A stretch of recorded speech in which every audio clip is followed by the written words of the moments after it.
Hello everyone. मैं नरेंद्र आपका स्वागत करता हूं अपने यूट्यूब चैनल वाइप एकेडमी पे। देखो, हम लोग पार्लियामेंट पढ़ रहे थे और पार्लियामेंट में उसके आगे चीज़ें करते हैं अपन। अपन ने मोस्ट ऑफ चीज़ें कवर कर ली, जैसे कल बजट किया था अपन ने। अब आज उसके आगे बढ़ते हैं ना, और चीज़ें क्या है पार्लियामेंट में। तो देखो, पार्लियामेंट में कुछ कमेटी है इंपॉर्टेंट, जो कई बार यूपीएससी क्वेश्चन पूछ चुकी है अपने सीडीएस वगैरह में, इन सब में, इवन सिविल्स में कई बार क्वेश्चन आए हुए हैं इससे। तो देखो, इंपॉर्टेंट जो कमेटी है पार्लियामेंट की, वो है आपकी बेसिकली तीन कमेटी हैं जिनमें सवाल ज़्यादा पूछे हुए हैं आपके। जैसे आपकी एक एस्टिमेट्स कमेटी है ना। एक है अपनी public accounts committee,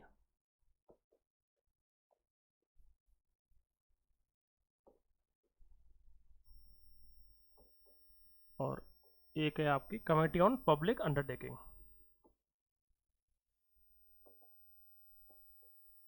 committee on public undertaking,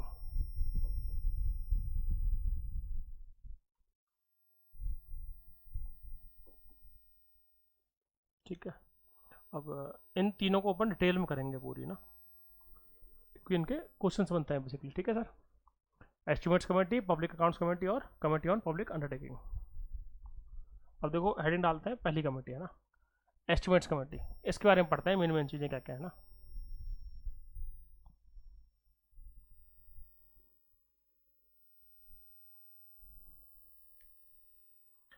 अब देखो, एस्टिमेट्स कमेटी जो है वो बेसिकली टोटल मेंबर्स कितने होते हैं इसमें?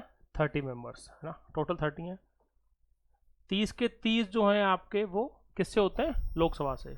तो all members are from Lok Sabha है ना, ऑल आर फ्रॉम लोकसभा, ठीक है।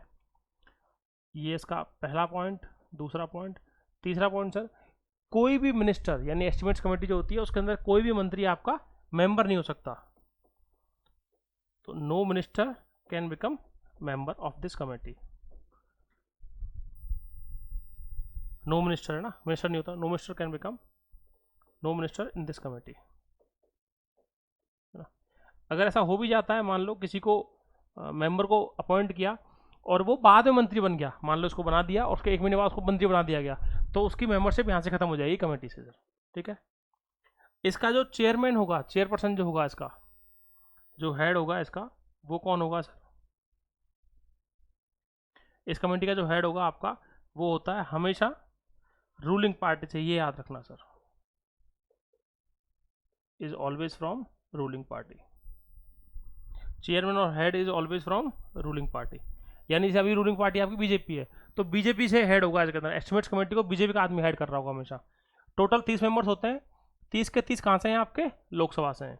अब देखो, इसमें एक चीज याद रखना, 30 के 30 मेंबर लोकसभा से हैं, इट डजेंट मीन कि वो रूलिंग पार्टी के हैं 30 के 30। वो किस तरह से है डिवीजन आपका?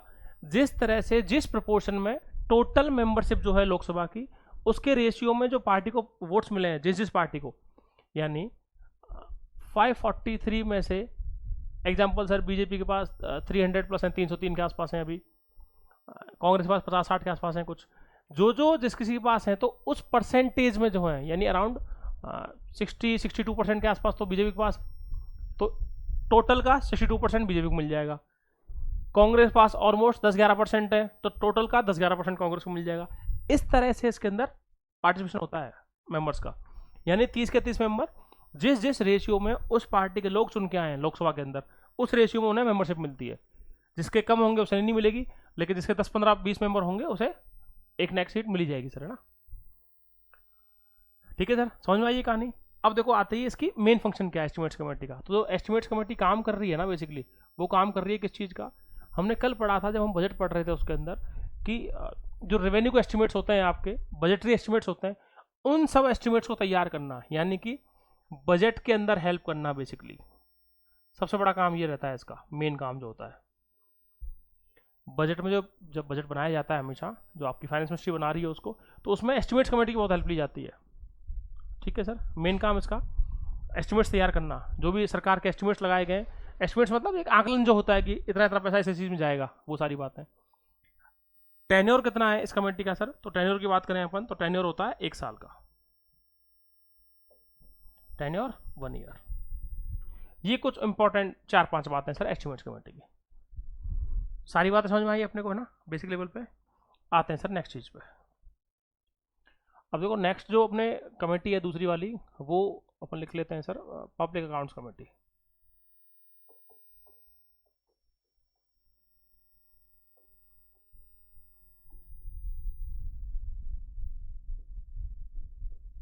ठीक है, पब्लिक अकाउंट्स कमेटी। अब देखो पब्लिक अकाउंट्स कमेटी के अंदर बेसिकली क्या है, टोटल मेंबरशिप 22, 15 लोकसभा से हैं इसके अंदर, और आपके 7 जो हैं वो हैं आपके राज्यसभा से। ठीक है, एक बात है ना, 15 लोकसभा से, 7 राज्यसभा से। इसमें भी सेम कहानी है, उसी रेशियो में लोग अपॉइंट होते हैं जिस रेशियो में जिस पार्टी को जितने परसेंटेज ऑफ सीट्स मिली है उस हाउस के अंदर पर्टिकुलरली, है ना ये चीज। इसका जो इसके अंदर भी सेम कहानी सर, कोई मंत्री मेंबर नहीं होता कभी भी, ध्यान रखना किसी भी कमेटी में कोई मंत्री नहीं होता कभी भी, कोई मिनिस्टर नहीं होगा सर। टोटल स्ट्रेंथ 22 है। इनका भी टेन्योर 1 साल का सर, टेन्योर 1 ईयर। ठीक है, टोटल मेंबरशिप, ये सारी कहानी। अब इसमें एक थोड़ा सा चेंज है, वो क्या है सर, जो चेयरमैन है इसका, जो हेड बनाया जाएगा इसका, वो हमेशा अपोजिशन पार्टी से होता है। पहले क्या होता था, पहले रूलिंग पार्टी से था वो, बट 1960s के बाद से, 67 पर्टिकुलर से, उसके बाद से जो चेयरमैन है इसका वो बना दिया आपका अपोजिशन पार्टी का। यानी किसी भी अपोजिशन पार्टी से कोई जो उसका मेंबर है उसमें चेयरमैन बना देंगे उसको। चेयरमैन को अपॉइंट कौन करता है, बनाता कौन है, वो करता है आपका स्पीकर सर, ध्यान रखना, अपॉइंटेड बाय स्पीकर। ठीक है,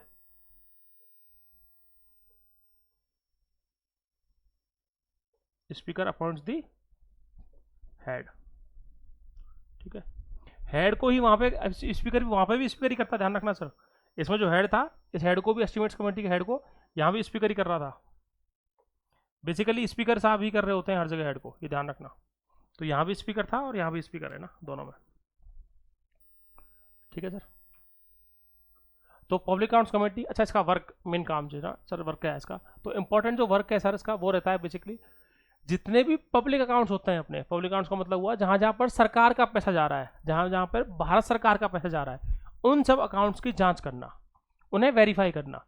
तो जो जो गवर्नमेंट ऑफ इंडिया के अंडर में, जो जो अपने जीओआई के अंडर में अकाउंट्स हैं, भारत सरकार के अकाउंट्स हैं, उन सब अकाउंट्स की वेरिफिकेशन, उन सब में जो पैसा दिया गया या जो अकाउंट्स में दिखाया जा रहा है उसकी सर एक तरह से स्क्रूटनी करना, जांच करना उसकी, कि वो जो बताया जा रहा है वो सब सही है कि नहीं है। मेन नाम से समझ में आ रहा है पब्लिक अकाउंट्स। इसके एडिशन में ये कैग की रिपोर्ट भी चेक कर लेते हैं, वो सब भी रहता है इनके पास। CAG, comptroller and auditor general, CAG जो होता है। तो बेसिकली ये public accounts committee sir, main बात है जो चार, कोई मिनिस्टर मेंबर नहीं होता कभी भी। देखो टेन्योर सेम रहेगा इसमें, और आपका टेन्योर सेम है, मिनिस्टर मेंबर नहीं बनता कभी भी। चेयरमैन अपोजिशन पार्टी का होता है, एस्टिमेट्स कमेटी में रूलिंग पार्टी का था। ठीक है सर, इसमें मेंबर 22 हैं, वहाँ आपके 30 थे। समझ गए ये 4 बातें सर। अब आते हैं सर अगली बात पे इसके बाद। तो जो नेक्स्ट कमेटी है इसके बाद, जो अपनी नेक्स्ट कमेटी आती है वो है आपकी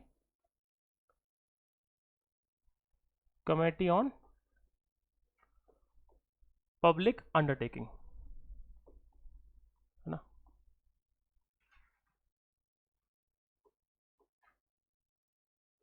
ठीक है, अब देखो इसमें जो वर्ड है उससे ही कुछ समझ में आ रहा है, पब्लिक अंडरटेकिंग। इसमें भी सेम स्ट्रेंथ की बात करें सर, 22 लोग, 15+7, 15+7 का मतलब क्या है यहाँ पे, लोकसभा से 15, 7 आपके राज्यसभा से सर। ठीक है, इसके बाद सर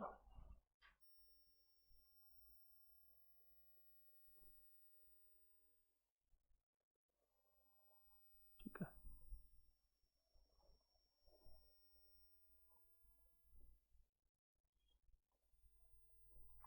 ठीक है सर, एक बात, सेम कहानी, रिप्रेजेंटेशन उसी बेसिस पे होता है जो नंबर ऑफ सीट्स मिली है, जिस किसी पार्टी को जितनी सीट्स मिली है उसके हिसाब से रहेगा उसका।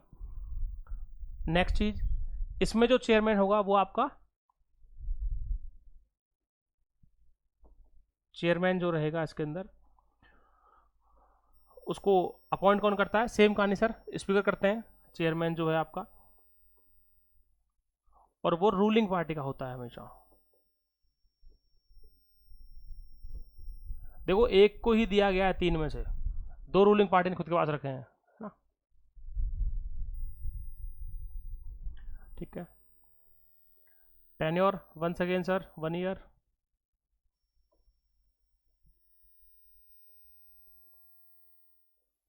चेयरमैन अपॉइंटेड बाय स्पीकर,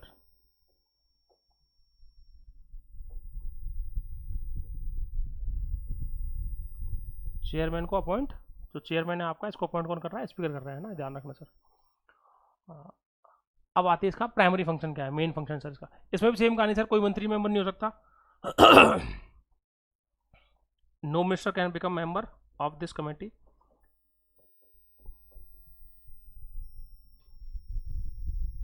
ठीक है, कोई मंत्री नहीं होगा कभी भी, सारी बातें सेम है, बस इसमें रूलिंग पार्टी का है, और आपकी जो लास्ट वाली कमेटी पड़ी अपन ने उसमें था आपका अपोजिशन गवर्नमेंट का ना, अपोजिशन का।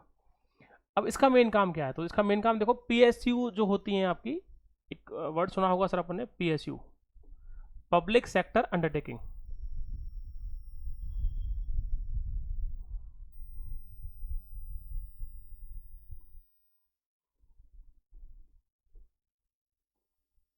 ठीक है, पीएसयू जो होती हैं अपने पब्लिक सेक्टर अंडरटेकिंग, एग्जांपल गेल, भेल, सेल, जहां जहां भारत सरकार के उपक्रम, हिंदी में जिन्हें बोला जाता है ना, अपना इंडियन ऑयल है, आईओसीएल है, एचपीसीएल है, बीपीसीएल है, ये सब पीएसयूज होती हैं बेसिकली। तो इसका काम क्या है? जो जो पीएसयूज हैं उन पीएसयूज के अकाउंट्स की जानकारी रखना, उनके अकाउंट्स की स्क्रूटनी करना। जो जो पीएसयू हैं, यानी जहां जहां भारत सरकार का पैसा लग रहा है ना पीएसयूज में, उन पीएसयूज का, बीएसएनएल है अपना, इंडियन गवर्नमेंट का है, आपका पहले एयर इंडिया था, अभी तो थोड़ा सा सेल आउट कर दिया उसको। मेन तो गेल वेल सेल हैं अपने, जो बड़े जिनके हैं, एनटीपीसी वगैरह है। तो इन सब के अंदर आपके जो इन सब के अकाउंट्स हैं, उनकी जो ऑडिट रिपोर्ट्स होती हैं, उन रिपोर्ट्स की जो ऑडिट रिपोर्ट्स हैं, उन रिपोर्ट्स की स्क्रूटनी करना, उनको जांच करना। इसके साथ में एक तो पीएसयू का हो गया मेन काम इसका, कि पीएसयू जो भी हैं पब्लिक सेक्टर अंडरटेकिंग, उपक्रम जो होते हैं भारत सरकार के, उनका वो करना।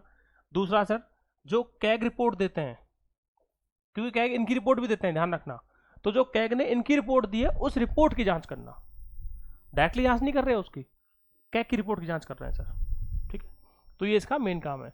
तो तीनों कमेटी बहुत आसान लैंग्वेज में समझ में आई अपने को, बिल्कुल बेसिक लेवल पे। आते हैं सर नेक्स्ट टॉपिक पे ना, ये हुई अपनी बेसिकली 3 कमेटी की बात। नेक्स्ट है देखो, पार्लियामेंट के अंदर और कुछ टर्म्स और हैं जिनका थोड़ा सा मीनिंग पता होना चाहिए चीज़ों का। जैसे एक बहुत बेसिक बात है, एक टर्म आती है सर आपका एंटी डिफेक्शन लॉ,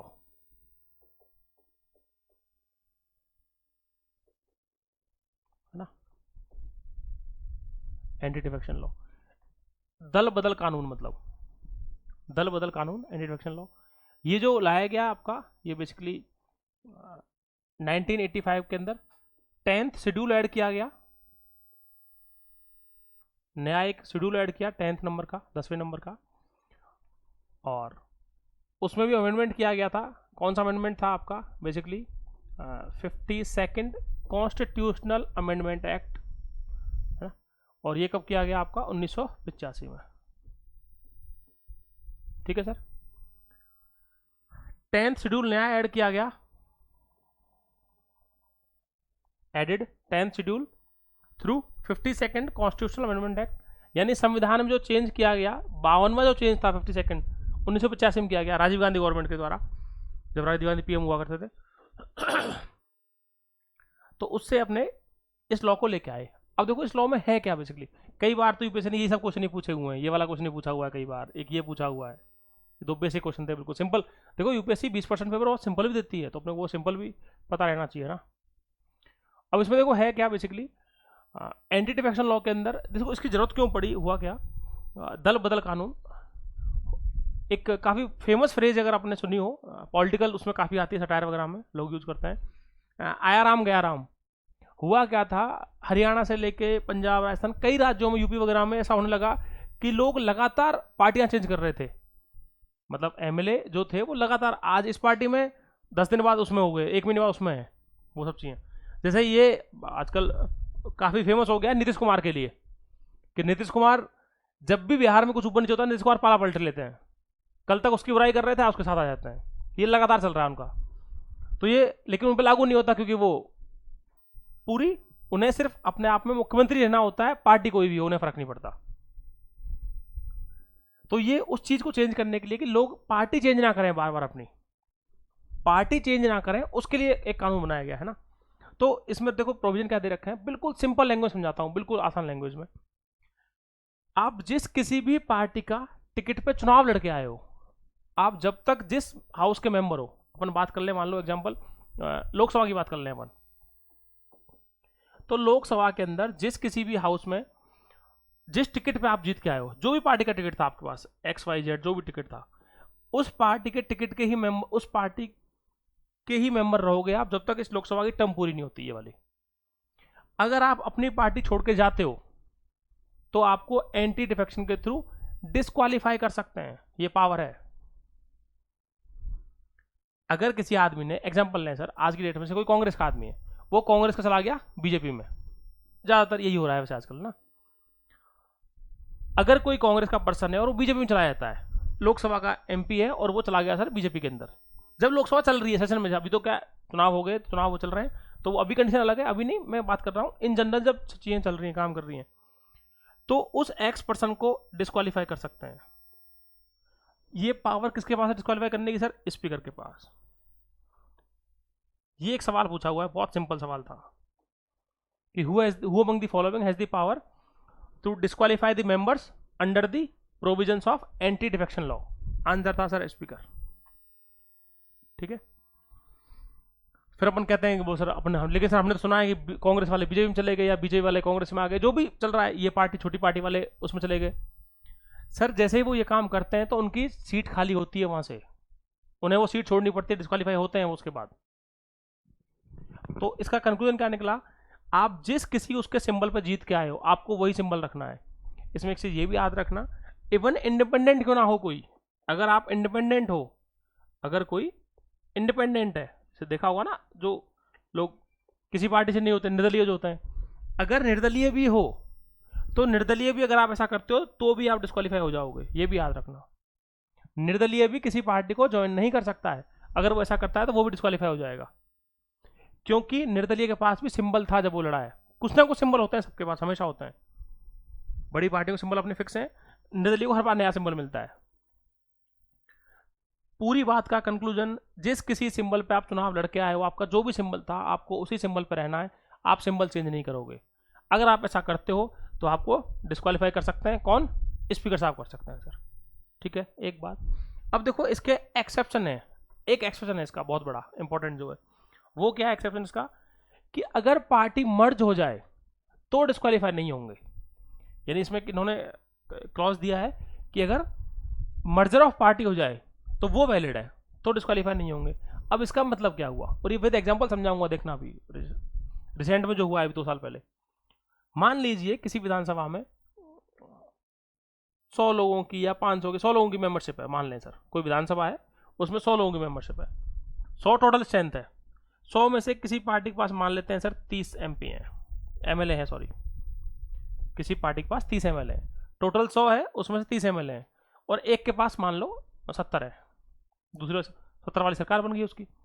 तो जो 30 MLA हैं, अगर इन 30 में से 30 के 30 पूरे चले जाएं उस पार्टी में, तो क्या बोला जाएगा, पार्टी का मर्जर हुआ है, पार्टी का मर्जर हुआ है, तो उन 30 के 30 MLA को डिस्क्वालीफाई नहीं किया जाएगा।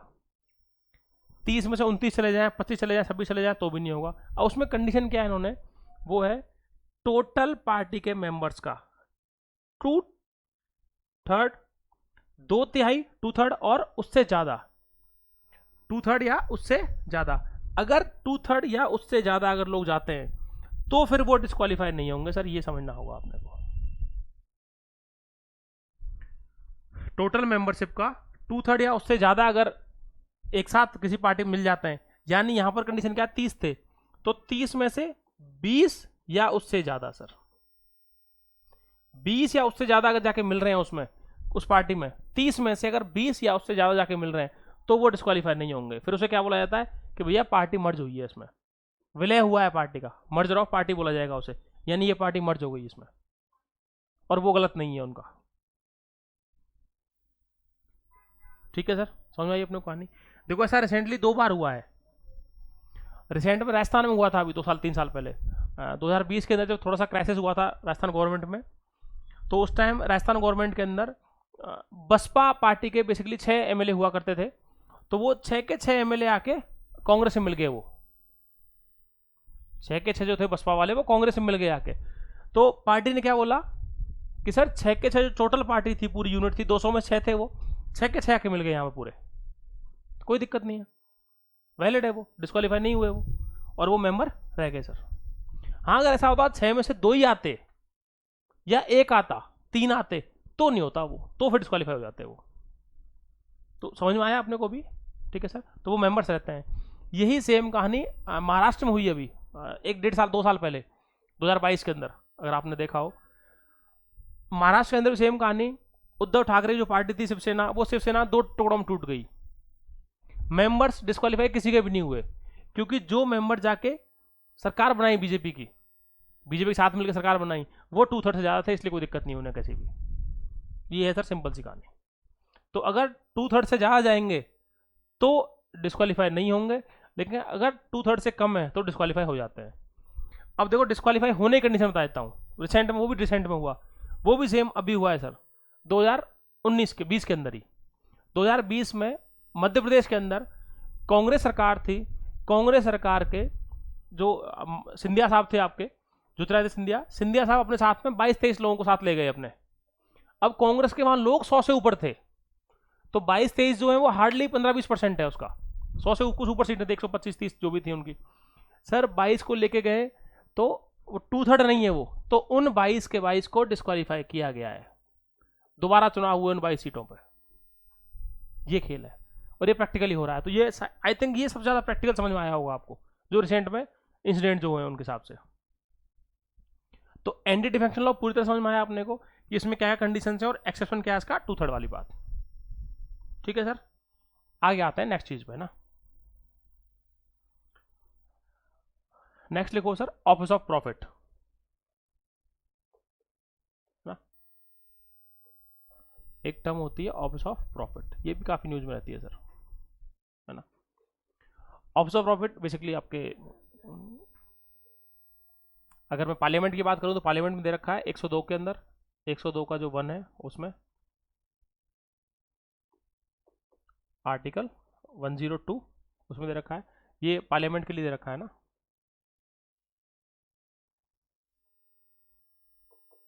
यानी मेंबर्स ऑफ पार्लियामेंट के लिए कंडीशन दे रखी है, और यही सेम चीज दे रखी है आपकी स्टेट के अंदर, आर्टिकल 191 ए के अंदर, 191(1) जो है उसमें, और ये दे रखा है आपका स्टेट के लिए सर, स्टेट लेजिस्लेचर यानी विधानसभा आपका है।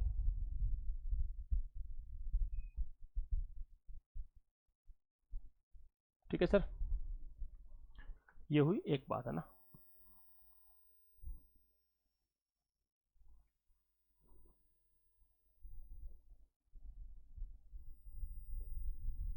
ठीक है,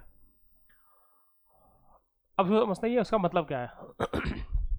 देखो ऑफिस ऑफ प्रॉफिट का मतलब है, कॉन्स्टिट्यूशन में क्लियरली प्रोवाइड है इन आर्टिकल्स में, इसमें और इसमें, कि जो कोई भी मेंबर ऑफ पार्लियामेंट है वो कोई भी काम दूसरा वो नहीं कर सकता या दूसरी उस पोस्ट पर नहीं हो सकता जिससे उसको किसी भी तरह का मॉनेटरी बेनिफिट मिले। ये वर्ड इंपॉर्टेंट है, ध्यान रखना सर, मॉनेटरी बेनिफिट। किसी भी तरह का आपको मॉनेटरी बेनिफिट नहीं मिलना चाहिए दूसरी पोस्ट से।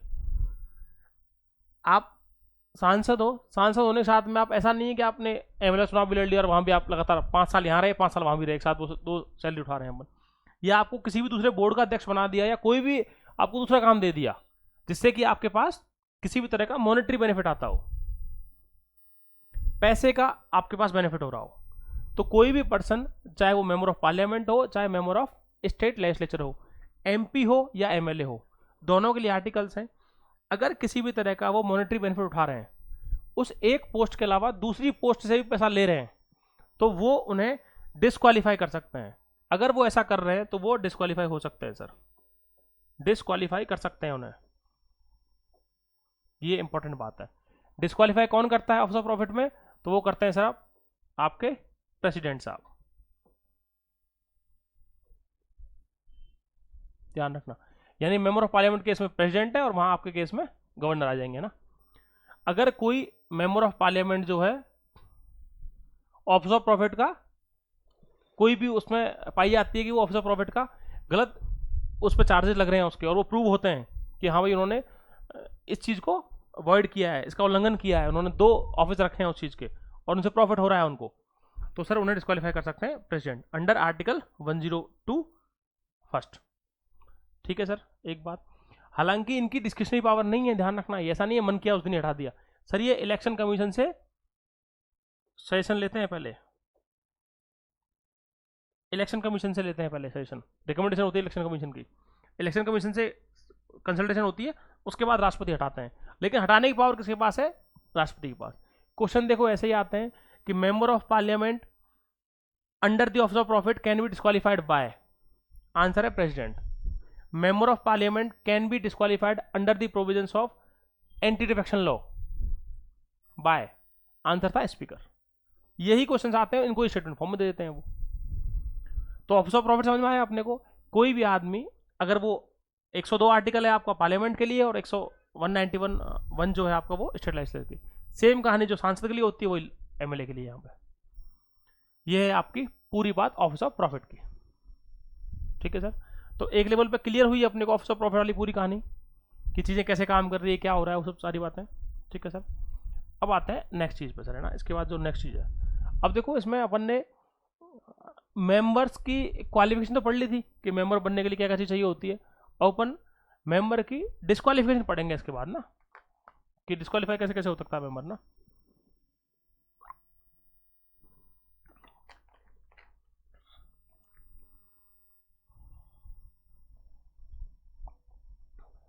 तो लिखे sir, disqualifications of MP member of parliament, है ना सर। तो देखो वो है आपकी कुछ कंडीशंस हैं उसमें। पहली तो है सर, मान लो कि वो इंसॉल्वेंट हो जाएं, दिवालिया घोषित हो जाते हैं। अगर वो इंसॉल्वेंट हो जाते हैं तो दिवालिया घोषित हो गए तो उन्हें हटा देंगे सर, डिस्क्वालीफाई कर सकते हैं।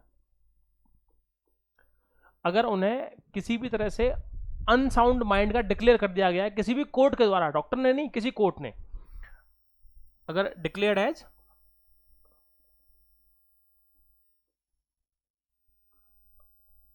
अनसाउंड माइंड, यानी वो दिमाग से स्थिति उनकी ठीक नहीं है, लेकिन बाय कोर्ट, ये ध्यान रखना सर, ये इंपॉर्टेंट है। ये डॉक्टर नहीं है कि वो एम्स में लिखा लिया, कहीं कोई बगल में गली वाले डॉक्टर साहब ने लिख दिया, पर्ची पर लिख दिया, अरे यार ये एमएलए साहब ठीक नहीं है या ये सांसद जी ठीक नहीं है और हटाओ वहाँ से, ऐसा नहीं है सर। कोई कोर्ट, कॉम्पिटेंट कोर्ट जो है वो अथॉरिटी उसको बोले ना, वो खुद रिजाइन कर दें, अपनी पोस्ट रख सकते हैं सर, कोई वो नहीं है, स्पीकर को रिजाइन दे सकते हैं अपना। अब देखो रिजाइन जब करते हैं उसमें एक चीज़ याद रखना, स्पीकर को रिजाइन देते हैं वो, लोकसभा वाला स्पीकर को देगा और राज्यसभा वाला अपने चेयरमैन को देगा राज्यसभा के। तो जब वो रिजाइन दे रहे हैं तो ये स्पीकर की और चेयरमैन की, speaker for the Lok Sabha and chairman for the Rajya Sabha, ये उसकी मर्जी है या उसको उस चीज़ से वो सेटिस्फाई होना चाहिए कि ये जो मुझे रिजाइन दे रहा है उसको एक्सेप्ट करें या नहीं करें। यानी accepting of resignation of an MP in the Lok Sabha can be declared as null and void by the speaker of the Lok Sabha. जो उसने रेजिग्नेशन दिया है ना वो उसे रद्द कर सकता है सर, एक्सेप्ट करे या ना करे उसकी मर्जी है sir. Accepting of resignation in the Lok Sabha और Rajya Sabha is the whole discretionary power of the chairperson in the Rajya Sabha as well as speaker of the Lok Sabha. समझे सर बात को? वो स्पीकर की मर्जी है, स्पीकर साहब को लगता है एक्सेप्ट करना है कर लेंगे, चेयरमैन को लगता है करना है कर लेंगे, नहीं लगता नहीं करेंगे सर, क्योंकि वो किसी दबाव से नहीं होना चाहिए, वो ये चेक करेंगे, ऐसा तो नहीं कोई दबाव में आके रिजाइन दे रहे हो कुछ कर रहे हो, ठीक है सर। तो रेजिग्नेशन से हो सकते हैं अपने, है ना। तो रिजाइन तो खैर डिस्क्वालीफाई नहीं कर रहे उसको, रेजिग्नेशन अलग चीज़ है। मैं बता रहा हूँ हटा हटा कैसे सकते हैं उसको, रिमूव कैसे कैसे हो सकता है ना। नेक्स्ट ये सर, इसमें अगर वो उन्हें किसी भी तरह का कोई सजा दे दें उन्हें, और वो सजा 2 साल से ज़्यादा की हो, अगर उन्हें किसी भी तरह का किसी भी कोर्ट ने, इंडियन कोर्ट ने अगर पनिशमेंट दिया हो, जो सिटिंग एमपी है आपका, है ना, मेंबर ऑफ पार्लियामेंट, और वो सजा आपकी 2 साल से ज़्यादा की हो सर, आपको सजा मिली हो, पेनल्टी दी हो किसी कोर्ट ने, penalty of more than 2 years,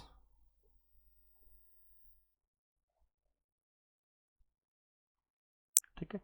किसी भी कोर्ट ने पेनल्टी दी हो, सजा सुनाई हो आपको, और अगर 2 साल ज्यादा सजा है, वो 2 साल या उससे ज्यादा की है ना, penalty of 2 or more years sir, ये आएगा इसमें एग्जैक्टली लाइन तो ये होगी इसकी सही लाइन तो ना, पेनल्टी ऑफ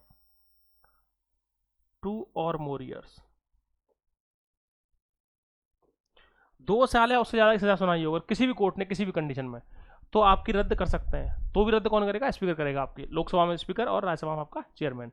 जैसा अभी रिसेंट में अपन ने देखा, राहुल गांधी साथ किया था इन्होंने, राहुल गांधी जी को, जो आपके कांग्रेस के मेंबर हैं, वायनाड से उनके आते हैं वो, तो राहुल गांधी की कुछ सजा मिली थी 2 साल की, जो डिफेमेशन केस था उनका, वो जो उन्होंने एक स्टेटमेंट दिया था, आपको सबको पता होगा वो सब चीज़, है ना, वो मोदी जी के ऊपर स्टेटमेंट दे दिया था, किसी ने उसके ऊपर केस कर दिया।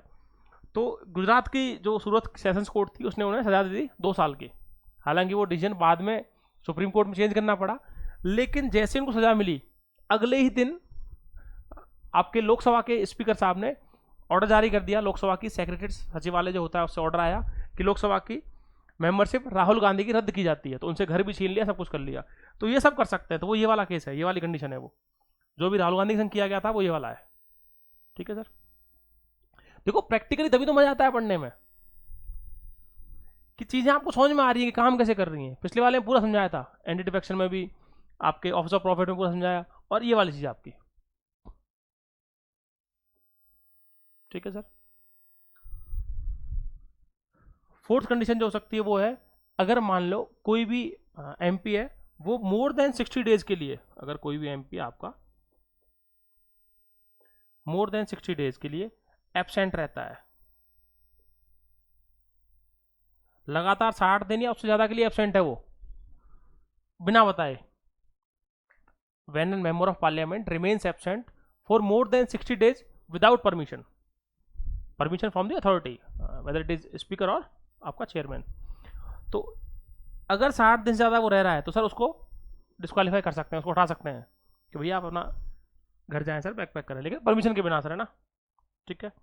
ये हुई। फिर इसमें कंडीशन आती है सर आपके, कि मान लो कोई एमपी है, पहले से एमपी है वो, और उसने दोबारा से चुनाव लड़ लिया किसी दूसरी सीट से, या वो उन्होंने चुनाव लड़ लिया उसी टाइम पे, सेम टाइम पे आपका राज्यसभा का, सिटिंग एमपी ने चुनाव लड़ा राज्यसभा का, तो या तो वो बता दें, मतलब कंडीशन क्या है, सिटिंग एमपी या तो वो बता दें, नहीं तो उनकी मेंबरशिप खत्म हो जाती है पहले हाउस से, यानी लोकसभा से मेंबरशिप खत्म हो जाएगी अगर वो वहां चुन के आ जाते हैं तो, ठीक है सर। एक कंडीशन, अगर एट ए टाइम एक ही मेंबर 2 जगह चुना गया, यानी दोनों हाउस में चुन लिया उसको, लोकसभा में भी राज्यसभा में भी, तो उन्हें विद इन 10 डेज बताना होता है कि मुझे कौन सी मेंबरशिप रखनी है। एक्स्ट्राऑर्डिनरी कंडीशन है, बहुत रेयरली होता है, बट हो सकता है, पॉसिबल है सर, कि एक ही पर्सन, कोई x person Lok Sabha as well as Rajya Sabha दोनों में चला गया सर, एक साथ एक ही डेट को चुनाव रिजल्ट आया और वो हो गया, 1 दिन 2 दिन का ऊपर नीचे रहा, तो sir with in next 10 days उन्हें बताना होता है इलेक्शन कमीशन को कि मैं कौन सी सीट रख रहा हूँ अपनी, ठीक है सर। तो वो कंडीशन भी है। अगर वो एमपी रहते हुए एमएलए का चुनाव लड़ लेते हैं मान लो किसी राज्य में जाके, और वहां जीत जाते हैं, तो या तो वो अपनी सीट खाली कर दें यहाँ से, नहीं करते हैं तो उनकी सीट खाली हो जाती है सर, उनको डिस्क्वालीफाई कर सकते हैं यहाँ से। तो ये वेरियस मेथड्स हैं डिस्क्वालिफिकेशन के, जिन्हें हटा सकते हैं, ठीक है सर, समझ में आया। और कंडीशन है, जैसे एक ही आदमी अगर 2 सीट से चुनाव लड़ लिया, ये भी कंडीशन है। देखो पढ़ने का शानदार मजा यही तो है कि सारी कंडीशन डिटेल में डिस्कस हो रही है पूरी। अगर एक पर्सन, मेरे साथ में बस एक दिक्कत जो आ रही होगी ना आप लोगों को पढ़ने में, वो ये कि सर नोट्स नहीं बना पा रहे, भैया वीडियो रोकिए आराम से, एक बार पूरी देख लो, जो जो इंपॉर्टेंट लगे उसमें, जो चीज़ें आपको लगती हैं, जैसे मैं कुछ बातें सिर्फ बोल रहा हूँ तो उनको वीडियो रोक के पूरी बात लिख ली वो, फिर चालू किया। एक बार नोट्स बनेंगे वो हमेशा के लिए बनेंगे, 10 बार कोचिंग ज्वाइन नहीं करनी पड़ेगी अलग अलग, और यहाँ तो फीस भी देनी, फ्री में हो रहा है पूरा काम। ठीक है सर, तो अपना बेसिकली एक ही आदमी 2 सीट पर लड़ लिया और दोनों पे जीत गया। एग्जाम्पल जैसे अभी हुआ है आपके, मान लो जैसे अभी नरेंद्र मोदी जीत के आए थे, 2014 की बात करें तो नरेंद्र मोदी गांधीनगर से चुनाव लड़ रहे थे, 2014 में लड़े थे, जीत भी गए थे, और आपके बनारस से भी लड़े थे चुनाव को, और दोनों जीत गए थे वो। तो इस कंडीशन में केस वो क्या है कि आपको विद इन 14 डेज आपको इलेक्शन कमीशन ऑफ इंडिया जो है उसको बताना होता है कि मैं दोनों में से कौन सी सीट रख रहा हूं। अगर आप ऐसा नहीं करते हो तो आपकी दोनों सीट खत्म हो जाती हैं। ठीक है सर, ये है। अगर आपने 14 डेज के अंदर दोनों चीज़ों में से कोई भी एक ऑप्ट नहीं करी कि आपको आइदर एक्स आइदर वाई, जो भी ऑप्ट करना है आपको, अगर वो नहीं करते हो तो आपको दोनों ही सीट खत्म हो जाएंगी आपकी, फिर आपकी सीट कोई सी भी नहीं रहेगी सर। ये और है इसके अंदर बेसिकली। तो ये सारी कंडीशन, सब कुछ चीज़ें अपने को बहुत क्लियरली समझ में आई पूरा, कि डिस्क्वालीफाई कैसे कैसे हो सकते हैं, सारी बातें, सब कुछ चीज़ें, ये सारे बेसिक पॉइंट्स थे पूरे अपनी। और ये थी पूरी पार्लियामेंट की मोटी मोटी मेन चीज़ें, जो मेन बात होती हैं आपकी, कि जिनमें आपके काफ़ी काम की चीज़ें हैं।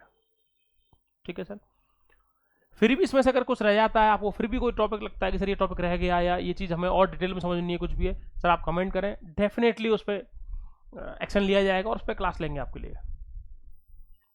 ठीक है, और मैं बार बार बोल रहा हूँ सर, हम सिंसियरली कमेंट पढ़ते हैं, देखते हैं उस चीज़ को। पूरी कहानी समझ में आई अपने को, सारी चीज़ें, ऑफिस ऑफ प्रॉफिट से लेके वो सब। अब देखो इनके अलावा डिस्क्वालीफाई कैसे कैसे हो सकता है, ऑफिस ऑफ प्रॉफिट में हो सकता है, अपन ने जो पढ़ा ना, अभी पढ़ा था, ऑफिस ऑफ प्रॉफिट में डिस्क्वालीफाई हो सकते हैं। इसके अलावा अपन हो सकते हैं सर एक किस चीज़ में, आपके एंटी डिफेक्शन लॉ में,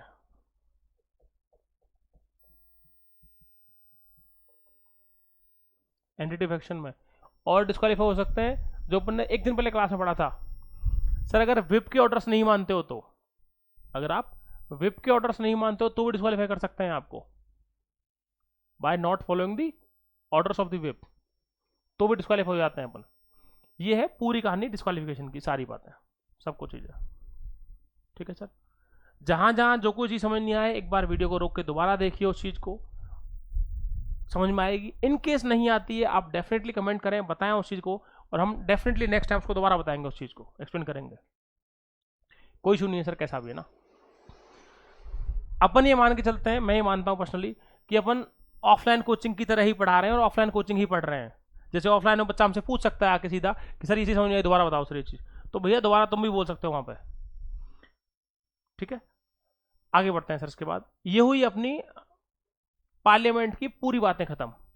इसमें आपकी लोकसभा की, राज्यसभा की सारी पावर्स लेके सब कुछ डिस्कस किया है थोरोली। एक बार लेक्चर 1 से लेके पूरे देखना एंड तक के, फिर आपको सब कुछ चीज़ें कनेक्टेड मिलेंगी अपने को, पूरी चीज़ें। अब उसके बाद अपन पार्लियामेंट के क्वेश्चंस करेंगे, ध्यान रखना वो सबसे ज़्यादा इंपॉर्टेंट है। उस इंपॉर्टेंट क्वेश्चन जो भी रहेंगे इसमें पार्लियामेंट में अभी तक के पूछे हुए क्वेश्चन जो इंपॉर्टेंट हैं आपके। ठीक है सर, इसके बाद मिलते हैं अपन नेक्स्ट क्लास में। Okay, thank you.